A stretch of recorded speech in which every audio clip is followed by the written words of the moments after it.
sorry. I'm just going to jump in here because the first part's okay. UI designers make sure the interactive elements help the user find that success.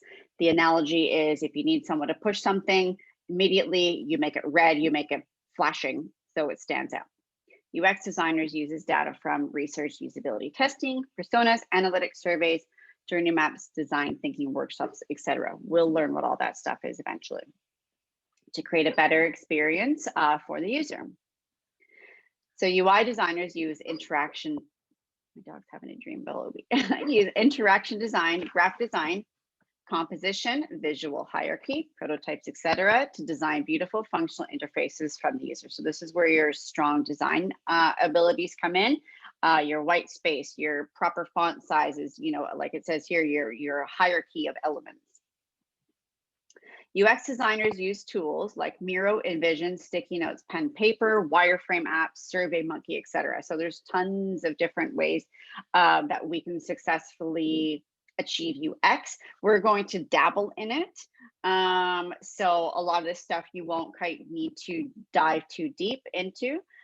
For instance, UX, we've taught UX and there's been people that have been psych majors and they really like UX design because they want to get into the brain power as to why do people always go in the top right to click or to find this? Why do they always go to the bottom left to find this? So they break that down and then they through all of that research, we come to the conclusions and then that's why things are placed there. UI designers use tools like Sketch, Adobe XD, Figma, InVision, etc., etc. There's lots here. We are going to be focusing on XD this semester.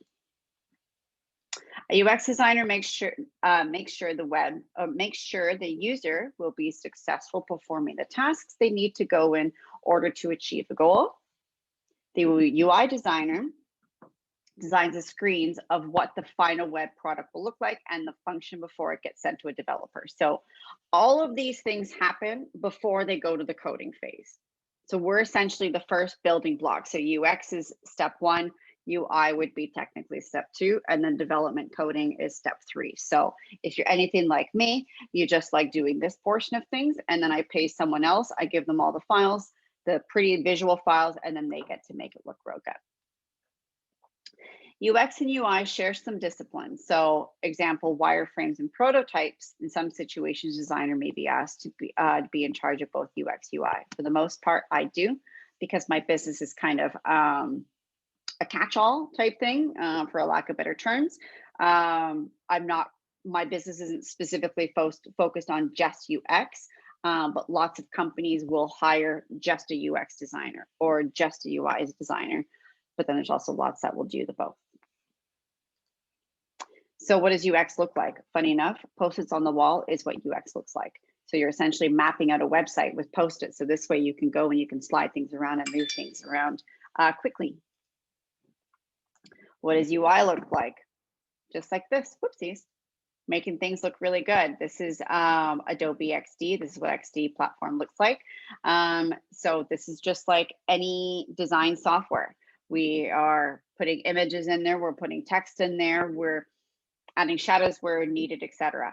The great part about working from a platform like Adobe XD is we get to download elements that make life much easier. So things like a button, and then you just go and change the text and change the color. Things like your social icons. So things like that we're going to get into later in the semester, but they're such powerful tools to really help you in general to make life easier essentially. So working remotely, so an advantage, I mean, I guess we're technically all working. Advantages of UX UI design is that working for a company in another city, province is all really possible. Again, this is obviously a little bit dated because every job we're doing right now is remote, but very much there's a huge group of companies that are looking specifically just for UX UI designers that are from all over the world. A friend of mine owns a company that his business partner is in Belgium, his other business partners in California, and their work is all over the world. So it truly, truly is digital remote platform. Any questions so far on that? So it's just kind of like dipping our toe in. This is what UX UI is. We're called Visual Web, but we're technically diving into what UX UI is. So let's dive a little bit deeper into UX UI defined. Am I losing yet, or are we okay? Are we absorbing? Honestly, this is looking more and more intuitive over Dreamweaver for design wise, because Dreamweaver. Are you in XD?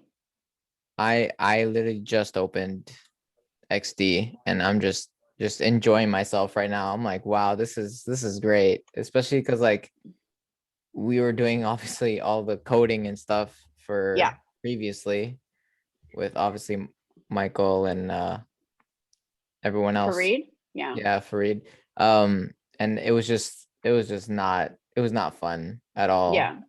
It was not fun to design on. Yeah, you have to be you're either a UX or UI designer, or you're like a basement coder and you're like, that's my passion. Yeah. It's, there's, like I said, my husband does it. He doesn't love it. He's not specifically a coder, but he does more back-end stuff. Like I said, I prefer to just do the visual appeal of things and the UX portion of things, and then just say, okay, someone else can make it work. Adobe XD, it is a bit frightening to say, okay, guys, you're going to learn another program, but it is incredibly, like Danny said, it is incredibly intuitive. There's like a couple buttons, and that's the extent of it.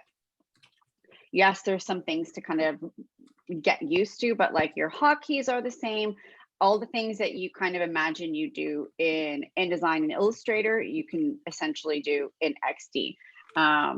We'll get into that a little bit more, but it is super easy. And like I said, when you start to download resources for them, it's even easier. You're all of a sudden going to be like, holy Christ, okay, like essentially work's done.